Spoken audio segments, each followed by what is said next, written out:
Arabs are the most maligned group in the history of Hollywood. They're portrayed basically as subhumans. Untermenschen, a term used by Nazis to vilify gypsies and Jews. These images have been with us for more than a century.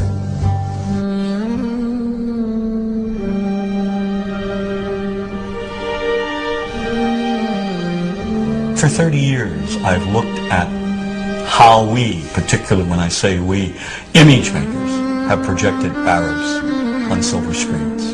In my latest book, Real Bad Arabs, How Hollywood Vilifies a People, I looked at more than 1,000 films. Films ranging from the earliest, most obscure days of Hollywood to today's biggest blockbuster. And what I tried to do is to make visible what too many of us seem not to see. A dangerously consistent pattern of hateful Arab stereotypes. Stereotypes that rob an entire people of their humanity. All aspects of our culture project the Arab as villain. That is a given. There is no deviation.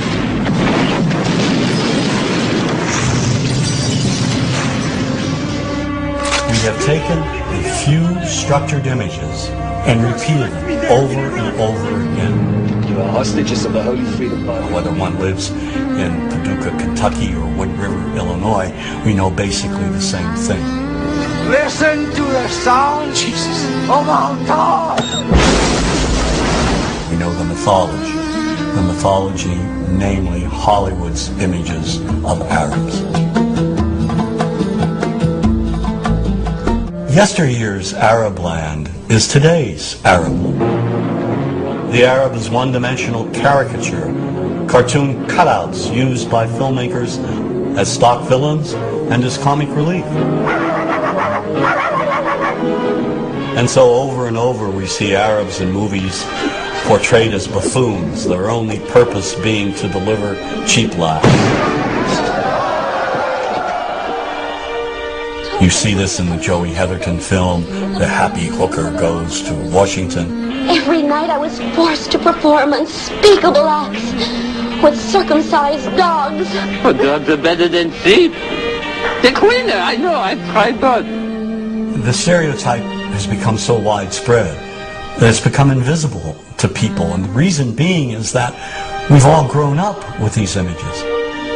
Just look at television. We now have TV shows telling us that, in addition to the Arab terrorists over there, American Arabs over here are also terrorists. Then there's Showtime's Sleeper Cell. Here a sinister network of Islamic groups operates on American street corners.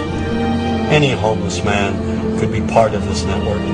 Even Western-looking Arabs are part of this anti-American conspiracy. We're at war with America, period.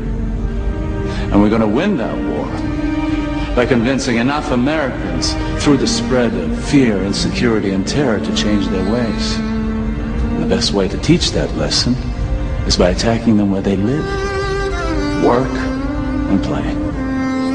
And this paranoia runs deep.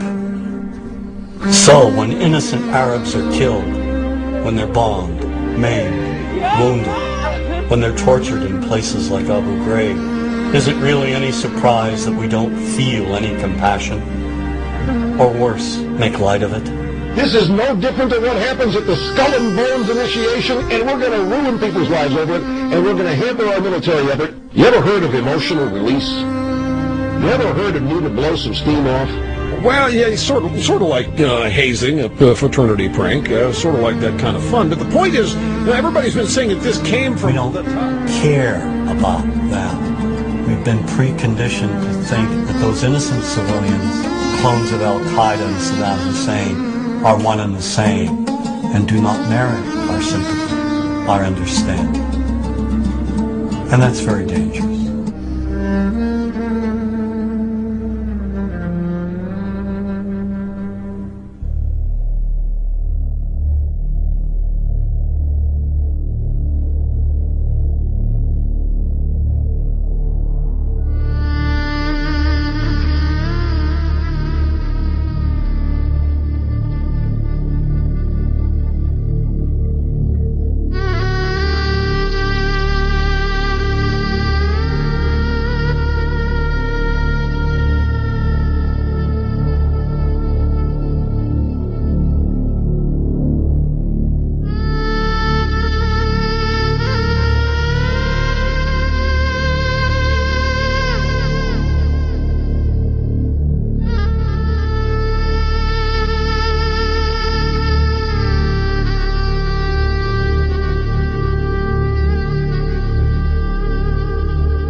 Zion!